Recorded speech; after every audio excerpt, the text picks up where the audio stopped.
खोचीच्या श्री भैरवनाथाच्या आशीर्वादाने नवस पूर्ण. पेठवडगावात यादव पॅनेल आघाडीचा दणदणीत विजय. थेट नगराध्यक्षपदी विद्याताई पोळ. खोची प्रतिनिधी रोहित डवरी.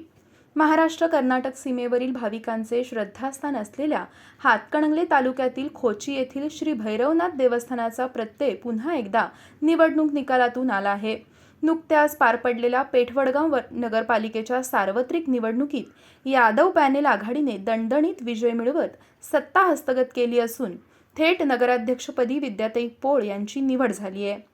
यादव पॅनेलचे मार्गदर्शक गुलाबराव पोळ यादव यांची पेठवडगाव येथील अंबाबाई तसेच खोची येथील श्री भैरवनाथावर असलेली श्रद्धा सर्वश्रुत आहे.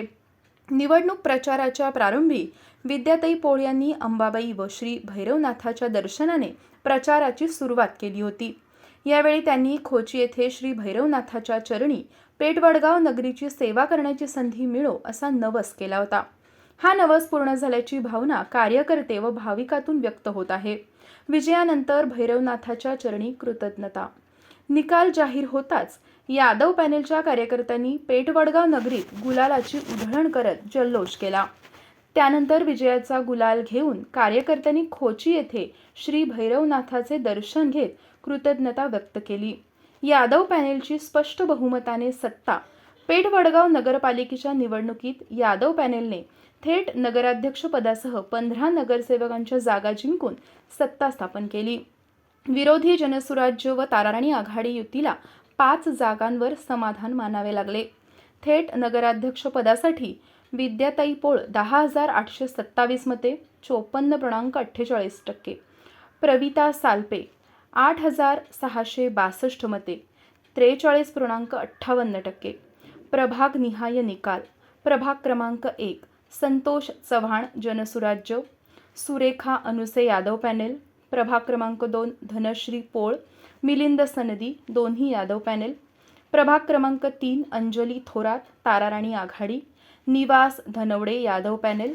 प्रभाग क्रमांक 4 मोहनलाल माळी ताराराणी आघाडी, वर्षा पवार यादव पॅनेल. प्रभाग क्रमांक 5 विशाल वडगावे रुपाली माने दोन्ही यादव आघाडी. प्रभाग क्रमांक 6 कल्पना भोसले अभिजित गायकवाड दोन्ही यादव पॅनेल. प्रभाग क्रमांक 7 प्रवीण पाटील सुषमा पाटील दोन्ही यादव पॅनेल. प्रभाग क्रमांक 8 जवाहर सलगर नीला जाधव दोन्ही यादव पॅनेल. प्रभाग क्रमांक 9 गुरुप्रसाद यादव सुमन कोळी दोन्ही यादव पॅनेल. प्रभाग क्रमांक 10 अजय थोरात राजश्री भोपळे दोन्ही जनसुराज्य. नवीन चेहऱ्यांना संधी.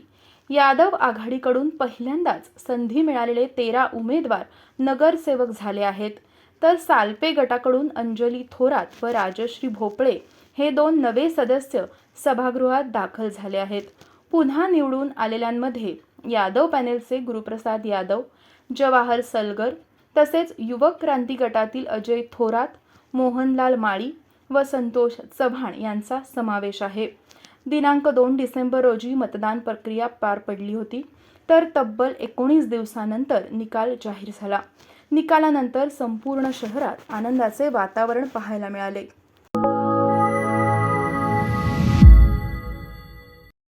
चॅनलला लाईक, शेअर आणि सबस्क्राईब करा आणि हो बेल आयकॉनवर क्लिक करायलाही विसरू नका.